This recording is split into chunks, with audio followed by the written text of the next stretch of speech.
le besoin de personnes qui travaillent, ce besoin n'est pas le même à Bruxelles, en Flandre, ou même dans certaines régions ou sous-régions.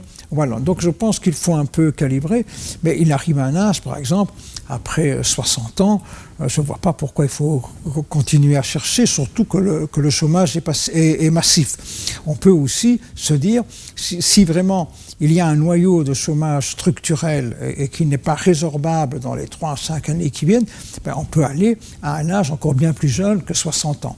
Dans l'absolu, c'est vrai qu'on pourrait penser qu'il faut flexibiliser les contrôles. Je pense que le fait qu'il y ait des contrôles n'est pas un problème en soi si ça évite que ne revienne sur la table le débat sur la fin des allocations de chômage ou leur limitation dans le temps. Je pense que le CDH n'est pas favorable à la limitation dans le temps.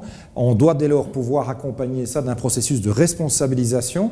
Le contrôle en fait partie et permet probablement de veiller aussi à ce qu'on se remette en cause de manière régulière, sachant que le marché du travail évolue de manière très rapide, que les réalités et les besoins d'une année sont parfois pas les mêmes 2 ou 3 ans plus tard. Et donc, pour vraiment miser sur la formation de chacun, veiller à rencontrer les métiers en pénurie, le contrôle reste quelque part un mal nécessaire. L'enjeu, c'est surtout de savoir avec quel degré de bon sens on le met en œuvre.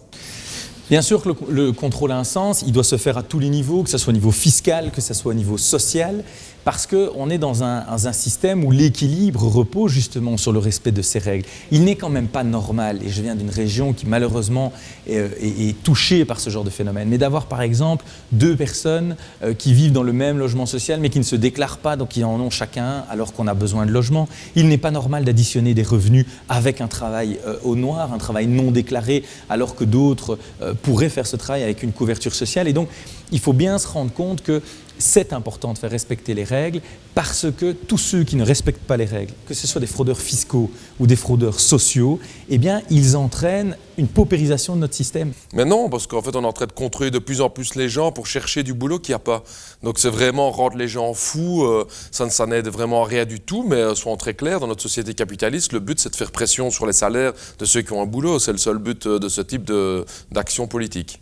Non, c'est une machine à broyer les chômeurs. Moi, je suis les demandeurs d'emploi, je préfère, ou les offreurs de services.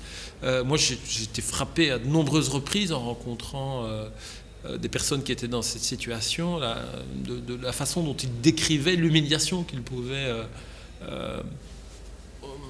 ressentir par rapport à l'obligation de chercher un emploi qui n'existe pas, de devoir solliciter des employeurs qui ne leur ouvrent plus la porte, de donner les preuves de leur recherche active d'emploi. Et il nous semble, à nous écologistes, qu'il faut plutôt orienter les moyens du contrôle vers de véritables moyens d'accompagnement et de développement d'initiatives nouvelles.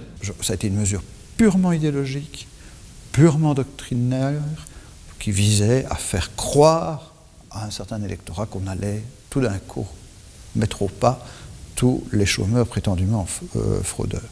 Donc c'est des mesures vexatoires, inutiles. Là n'est pas le débat. Moi je suis très exigeant sur la nécessité de la formation. Ah, ça est évident que vous êtes demandeur d'emploi et vous refusez la formation.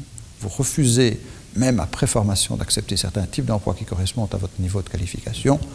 Là, il n'y a aucune raison que la collectivité continue à assumer votre revenu de remplacement, mais je crois qu'il faut toujours s'inscrire dans une démarche positive, dans une démarche de motivation, plutôt que dans une démarche de sanction.